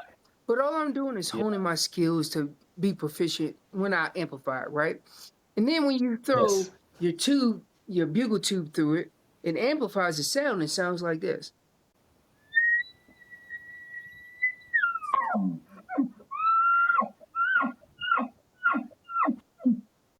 And now there is that location to a chuckle.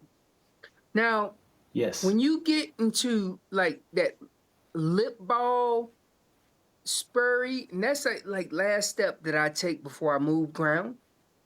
That lip ball is hard. And the reason why it's hard is because you're multitasking, you got to do a bunch of different things. So for me, I use my lips. Some people use their voice, but I realize that my lips sound more realistic than my voice on the lip ball. And what I mean by that is sputtering your lips. Now, Okay. never do this around you, close to your friend, right? Because you're going to spit on your friend. Because practicing lip ball, it first you got to get your lips in tune with everything else. But what I do is I sputter my lips, and it sounds like this. It's like you tickling your baby. And if most of those that have kids understand you tickle their belly button and whatever, and you put your lips on their skin. It makes a buzzing sound. And yeah, they laugh for days and you giggle out of it too. But what you don't realize is you're practicing elk hunting too. So if you got newborns, cool. Good way to practice your sputter of your lips. If you don't have newborns and you got young adults like I got, just sputter your lips and try to make an even sound. It's possible as you can, right?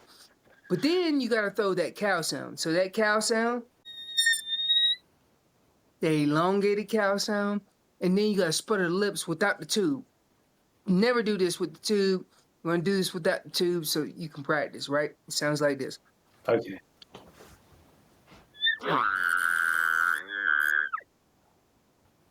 And Okay. it's a sputter of the lips. It can be sloppy at times, but the more you practice, you'll hone your tune. And then when you put it through the tube, it sounds like this.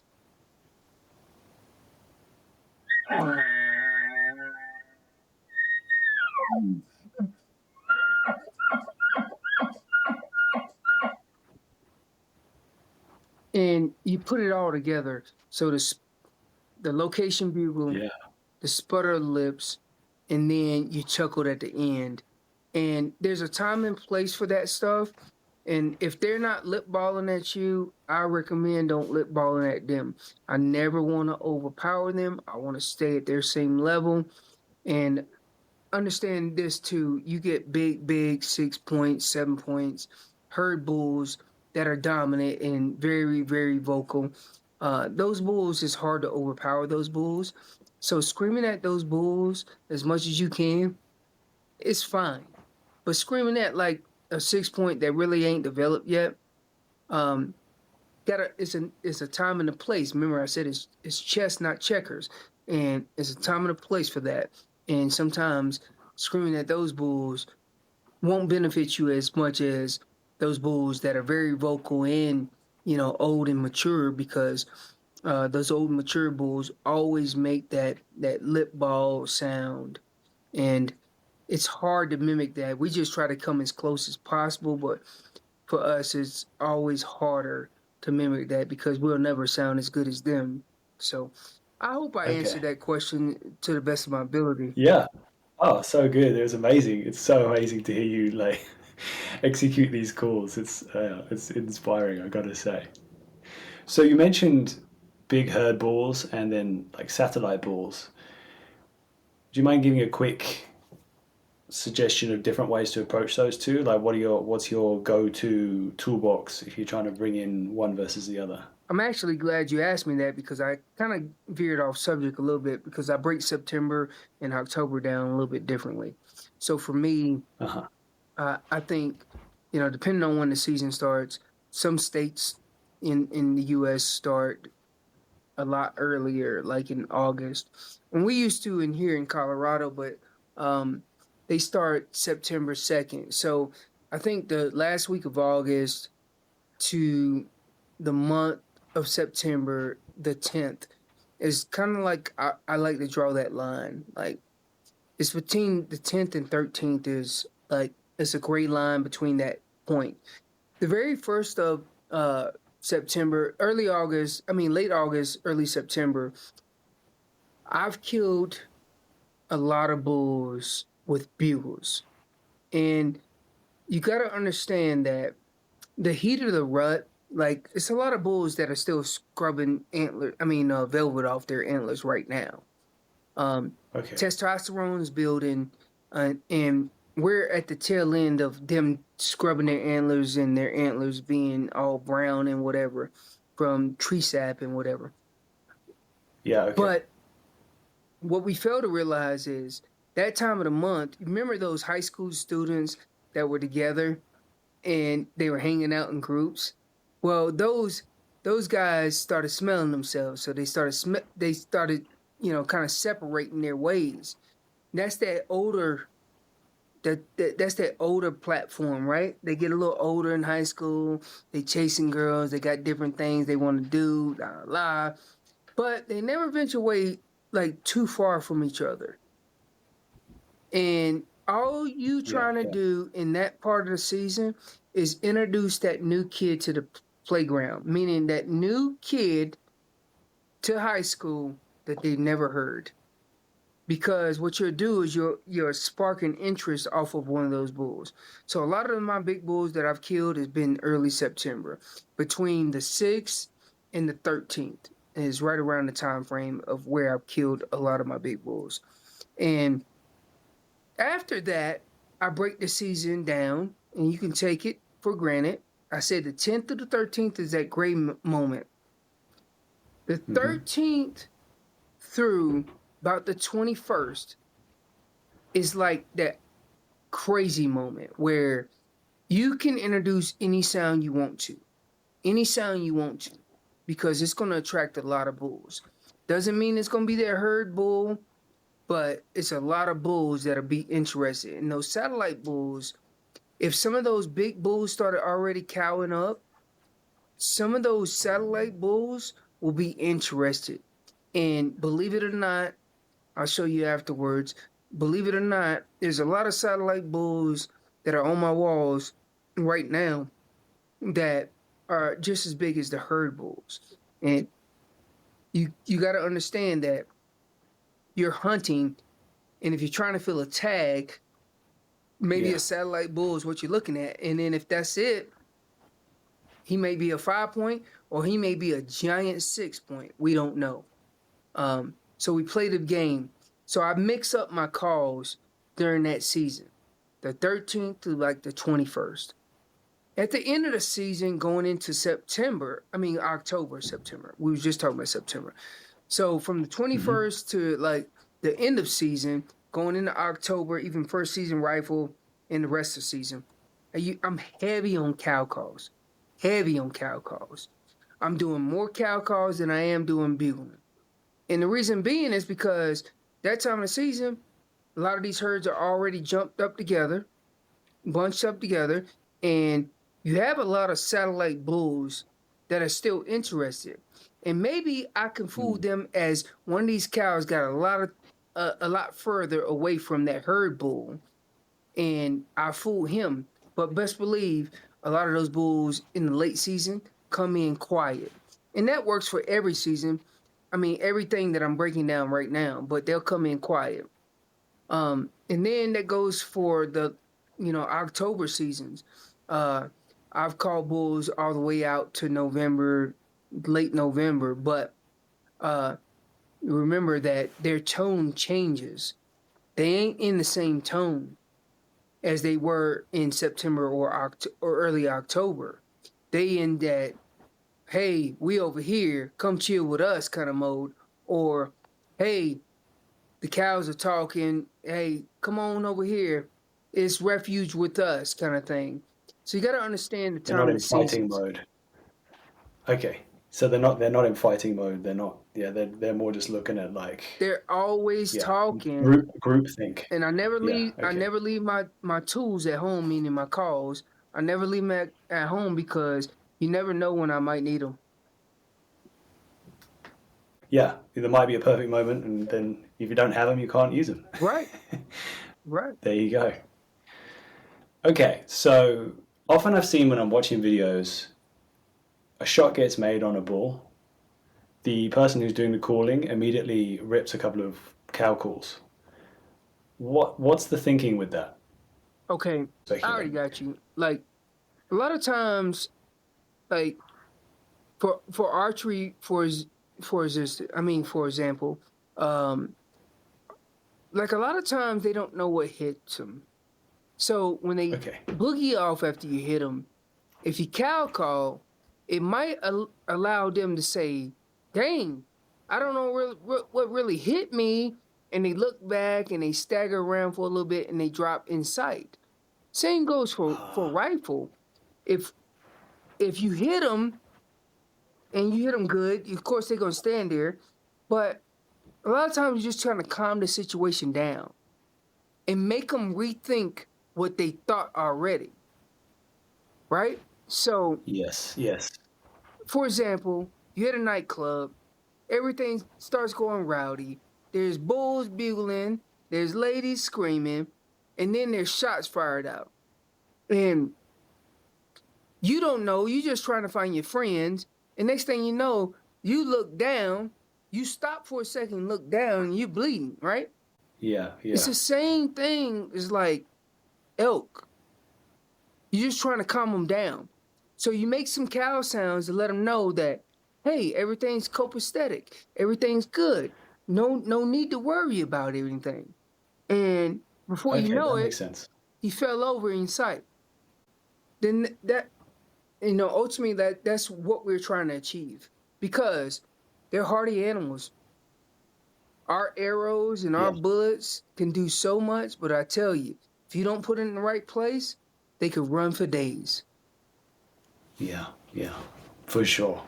I've experienced that with a few animals, but not with elk. Okay, awesome, man. Well, thank you, dude. That was so fun and so good to hear all your stories and all your knowledge. I have maybe a silly question to ask you. Go ahead. I wonder if you have any tips. Is there any specific ways that I can wind up Michael when I'm out there calling for him? I always like to push his buttons in some way. I don't know, man, because Michael was like, when I took him out, he was so in tune at just listening and learning. It was hard for me to pick him apart.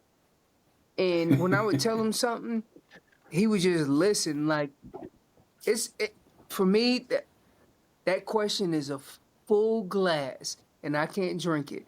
But I will tell you this, is that he's a hardcore hunter. He's going to do whatever it takes. And, only for the lack of experience, that dude would have killed many, many bulls. But now that he's got some heat under his belt, I think he's good now. It's kind of like that mama bird waiting for the chicks to take off so she can go do what she needs to do.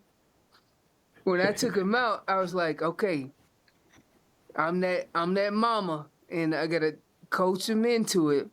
And then when I felt like, yo, we going, he was about it. So it's hard for me to pick him apart.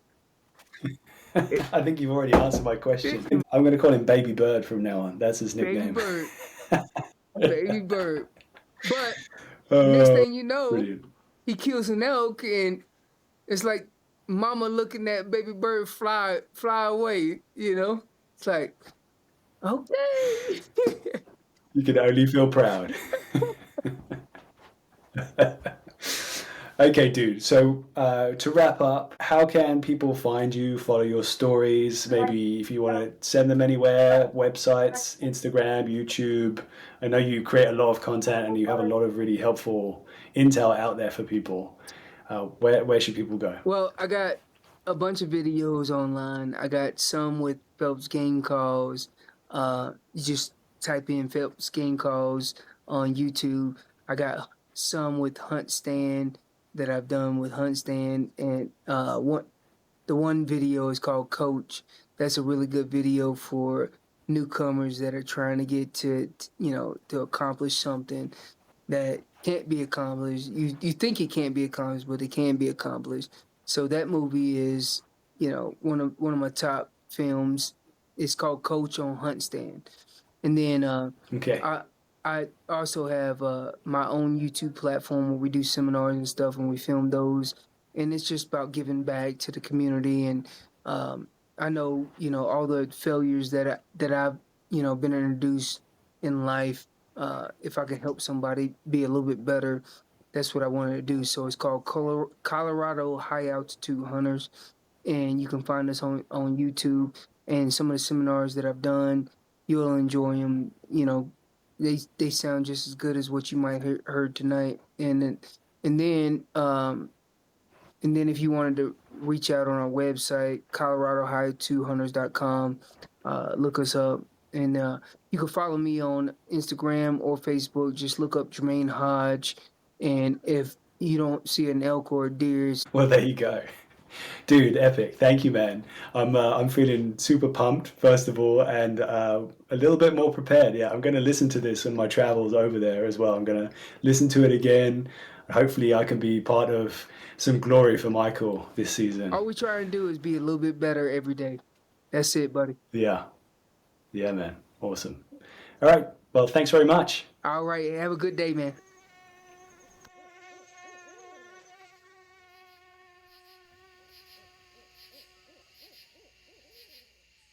Right, that's another episode done and dusted. Once again, a big thank you to Jermaine Hodge for juggling things around and, yeah, blessing us with his mighty elk knowledge. I'm excited to see if I can put that into action and help Michael get some glory, which I will never let him live down. But definitely counting my chickens or my elk too early on that one, I guess. Thank you, Jermaine. It's appreciated. If you are still listening at this point, then I'm going to take that as a big win and use this opportunity to once again say then it would be fantastic if you could give us a like, give us a follow. That way you won't miss any new episodes that will be coming out every other week, possibly 3 times a month. Also, if you could write a nice review or share with a friend, any of those things all make a big difference with the algorithm gods and mean that like-minded, wild-loving folks have this podcast pop up on their feed when they're hungry for something to listen to. Okay, I think that's everything. Once again, thanks for listening, and until next time. Yo, baby bird. I just had a great chat with Jermaine. Thanks for the hookup on that one. We figured out your new nickname for this season, so just trying it on for size. I think you better get comfortable because that's what I'm going to be calling you from now on. All right, give me a call when you get a chance. Bye.